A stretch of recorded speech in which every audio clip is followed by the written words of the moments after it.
Yang kedua ialah wa yuqimunas salah, mendirikan salat.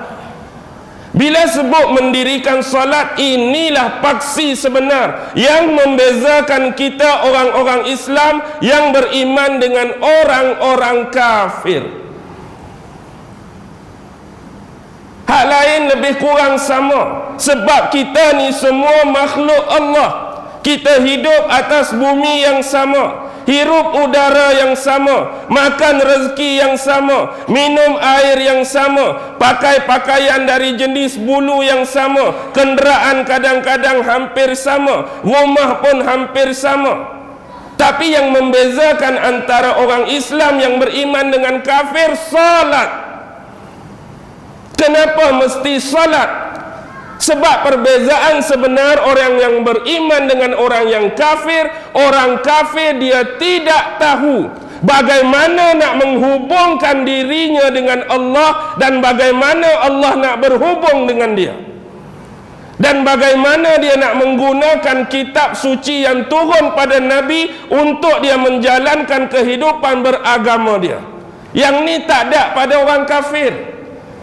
Sebab tu kita lihat hari ini cara mereka berhubung dengan Tuhan mereka, cara mereka berkomunikasi dengan Tuhan mereka, adakah melalui jalan ini? Tidak. Anda dapat perhatikan pelbagai bentuk sembahan, pelbagai bentuk ritual, pelbagai bentuk amalan yang konon-kononnya bila ditanyakan kepada mereka, sedang buat apa? Semayang.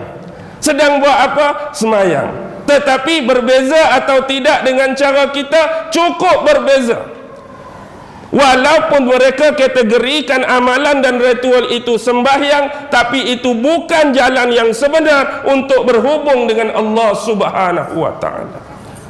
Dan perbezaan sebenar hari ini bukan pada nama pun. Kalaulah hari ini kita nama Muhammad, orang sebelah nama John, adakah dia lebih Islam daripada kita? Tidak. Adakah hari ini kalau saya pakai kopiah, abang di depan tu pakai serban, adakah Islam dia confirm lebih daripada saya? Oh, kalau lagu tu saya akan pakai berbakoi-bakoi lagi lipat dia je. Adakah hari ini Islam saya lebih kerana pakai baju Melayu, abang kat depan tu pakai baju t-shirt?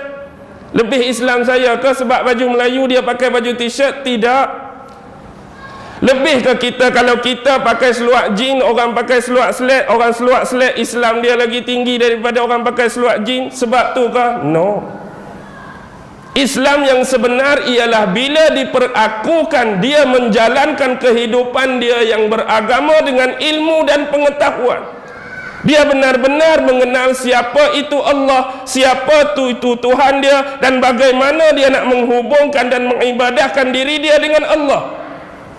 Hari ini pakailah kopiah besar mana pun, serban besar mana pun, kalau tak semayang ada guna ke tak? Kopiah besar dah, serban besar tapi tak semayang, tak ada guna.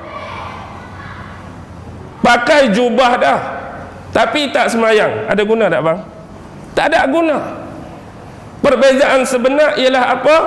Perbezaan sebenar ialah bagaimana kita tahu untuk hubungkan diri kita dengan Allah. Sebab itu saya sebut semalam di Masjid Negeri Shah Alam, kadang-kadang hari ini kita semayang, kadang-kadang hari ini kita solat. Alhamdulillah, Allah hadirkan diri kita ini rasa untuk sembah dia.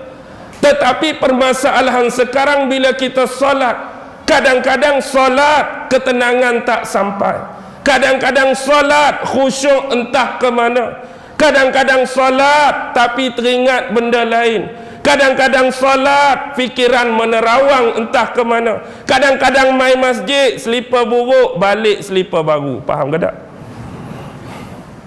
Baru sat tadi duk semayang sekali, datang selipar buruk, balik selipar baru. Kesian tuan dia. Tu yang semayang tu. Hakikatnya pasal apa jadi benda ni semua? Yang awal di depan, pemahaman tentang Allah, pengenalan tentang Allah, kearifan tentang Allah, itu berbeza antara satu dengan yang lain. Yang mana kita dahulukan sekarang antara mengenal Allah atau mengibadahi dia lebih awal. Beza antara kita kenal, beza antara kita rapat, beza antara kita cam dia.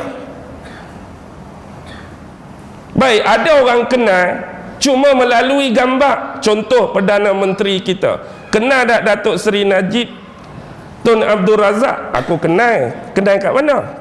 Padahal hak betul kat luar tak pernah, tapi tengok dalam TV. Kenal tu tengok dalam TV. Lain dengan orang kenal pernah tengok betul-betul kat luar. Kenal sama kenal, tapi hak ni cuma kenal tengok TV, hak ni betul-betul tengok muka lagu ni kat luar. Tapi hak lagi kenal, hak pi bersalam lagi, terima anugerah lagi, tahu dia duduk mana, tahu dia duduk sini, tahu dia duduk situ, tahu dia duduk sini, lagi lain. Tiga pengenalan ni dah cukup berbeza, walaupun semua kata kenal.